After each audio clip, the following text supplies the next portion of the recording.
Bonjour, je suis Lo, artiste peintre, peintre de marine. Bienvenue dans mon univers. Aujourd'hui, dans l'Art Class Peindre avec Lo, je vais parler des couleurs de base, ou si vous préférez, les couleurs primaires, à partir desquelles on peut créer toutes les autres couleurs.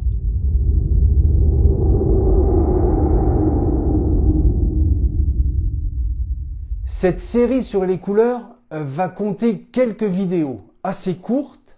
J'ai préparé un cercle chromatique que vous pouvez imprimer. Il se trouve sous la vidéo. Vous pouvez le récupérer et l'imprimer. Alors tout d'abord, c'est quoi les couleurs primaires? Dans un système de synthèse des couleurs, c'est une couleur qui ne peut pas être reproduite par un mélange d'autres couleurs. C'est comme un nombre premier. On ne peut pas le diviser par autre chose que par lui-même. Il existe trois couleurs primaires, le jaune, le bleu et le rouge. Si on avait à les représenter en triangle, elles auraient chacune une pointe. C'est ce que je vais transposer sur mon cercle chromatique. Au fur et à mesure des vidéos, je vais rajouter des couleurs. Au final, si vous faites la même chose que moi, vous aurez votre propre cercle chromatique. C'est important d'utiliser vos propres couleurs. Les trois couleurs primaires sont le jaune, le cyan et le magenta. Ça, c'est vraiment les couleurs primaires de base. Mais vous pouvez y aller avec vos couleurs à vous. Par exemple, moi, j'utilise dans ma peinture le bleu de cobalt, qui n'est pas un bleu primaire, mais c'est avec ce bleu que je fais mes verts, que je fais mes turquoises, que je fais toutes mes autres couleurs. Pareil pour le rouge, j'utilise pas forcément un magenta, j'utilise un autre rouge, mais c'est avec ce rouge que je mélange au bleu pour faire du violet ou au jaune pour faire de l'orange. Ce sont mes couleurs à moi. Il faut bien savoir que je vais vous montrer les trois couleurs primaires avec les vraies couleurs, le jaune, le cyan, le magenta, mais vous pouvez utiliser votre bleu, votre rouge et votre jaune. Ça fonctionnera quand même.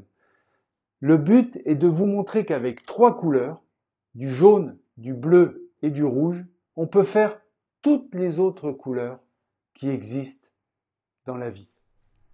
Alors aujourd'hui, dans cette vidéo, je vous explique les couleurs primaires. Dans l'autre vidéo, je vous expliquerai les couleurs secondaires et tertiaires et comment trouver les couleurs complémentaires à toute cette panoplie de couleurs chromatiques et comment elles interagissent les unes avec les autres. Si vous voulez que votre cercle chromatique soit personnalisé, il faut y aller avec vos propres couleurs, parce que ce sont les couleurs que vous allez utiliser pour peindre. Les cercles chromatiques du commerce sont imprimés avec le jaune, le cyan et le magenta. Ce ne sont peut-être pas la même teinte de jaune, de bleu et de rouge que vous utilisez en peinture. Il existe toute une gamme de bleus. Par exemple, le bleu de cobalt, le bleu roi, le bleu ciel, le bleu outre-mer. Il y en a qui tirent sur le vert, d'autres sur le violet. Il faut vraiment utiliser votre bleu à vous parce que c'est ce qui va déterminer la teinte des autres couleurs que vous allez obtenir.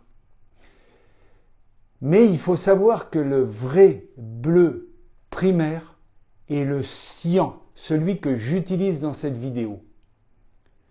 Le cercle chromatique sert à structurer la perception des couleurs en les mettant en relation entre elles dans un système très simple. Mais il existe toute une théorie sur les couleurs et on peut vite tomber dans l'extrêmement compliqué. Mais comme je suis plutôt quelqu'un de simple, il y a une façon d'expliquer les choses simplement. Moi j'aime quand tout est simple. Il faut savoir que les mélanges varient selon la saturation et l'intensité. Par exemple, si vous mélangez deux couleurs, si vous mettez moitié-moitié de chaque couleur, vous aurez une teinte équilibrée. Par contre, si vous ne mettez pas moitié-moitié, les teintes seront différentes.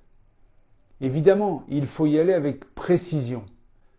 La position des couleurs dans ce cercle chromatique est invariable parce que la position de chacune dépend de la position des trois couleurs primaires. C'est elles qui donnent l'ordre et on les reporte sur le cercle au bout de leurs pointes respectives. Avant de conclure, je voulais vous expliquer quelque chose de visuellement très simple.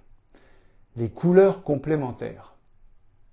Quand on mélange deux couleurs primaires ensemble, celle qui reste est la couleur complémentaire. Ce sera le sujet de la prochaine vidéo. Je vous expliquerai ce qu'est une couleur secondaire et une couleur complémentaire. Et qu'est-ce qu'on peut en faire. D'ici là, bonne peinture!